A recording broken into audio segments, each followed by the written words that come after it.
Are you planning to buy a home soon?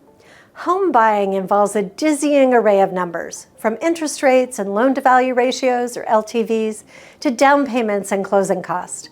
But the two that matter most are the agreed-upon purchase price and the home's appraised value. When these figures don't align, there's an appraisal gap, which can complicate the sale process. Here's what you need to know about appraisal gap clauses, including what they are, how they work, and your options for completing the purchase. What is an appraisal gap? An appraisal gap occurs when the agreed-upon purchase price is higher than the appraised value of a home. Appraisal gaps are common in hot real estate markets where conditions change rapidly and bidding wars drive up prices. While an appraisal gap can disrupt the real estate sale process, it won't necessarily derail it. Still, you'll need to renegotiate with the seller, pay the difference, or successfully dispute the appraisal to get the home buying process back on track. How do appraisal gaps work? Among other details, a real estate purchase and sale agreement specifies a purchase price, the amount that the buyer and seller agree the home is worth. If you're financing the purchase with a mortgage, your lender will require an appraisal to confirm that the price makes sense and the property is a good investment. The appraisal determines the home's value based on what similar homes in the area have sold for recently. If you have an appraisal gap, there are a few options. 1. Renegotiate with the seller. Ask the seller if they'll lower the price to the appraised value or meet you in the middle.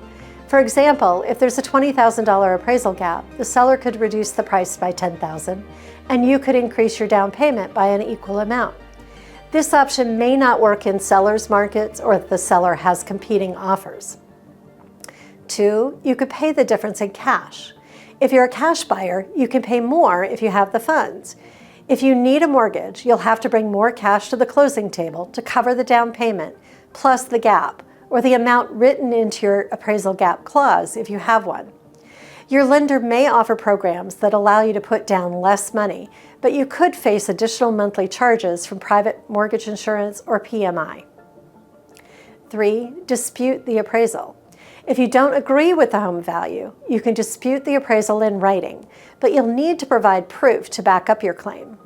For example, you could show that the appraiser didn't use appropriate comparables, missed some of the home's features or upgrades, miscalculated the home's living area, or conducted a drive-by appraisal without even going inside.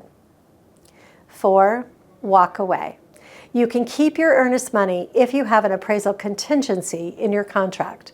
Otherwise, you'll forfeit your deposit. Here's an appraisal gap example.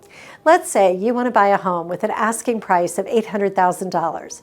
Your real estate agent submits an offer on your behalf for the full amount, and the seller accepts. However, your lender's appraiser says the home is worth just $780,000, meaning there's a $20,000 appraisal gap. The seller may not accept less than you offered, and your lender won't lend more than the home is worth. What happens next depends on the term of your sales agreement, which often includes language to specify what happens if there's an appraisal gap, including an appraisal gap coverage, appraisal gap clause, or appraisal contingency. While they sound similar, they're different. Here's a quick rundown.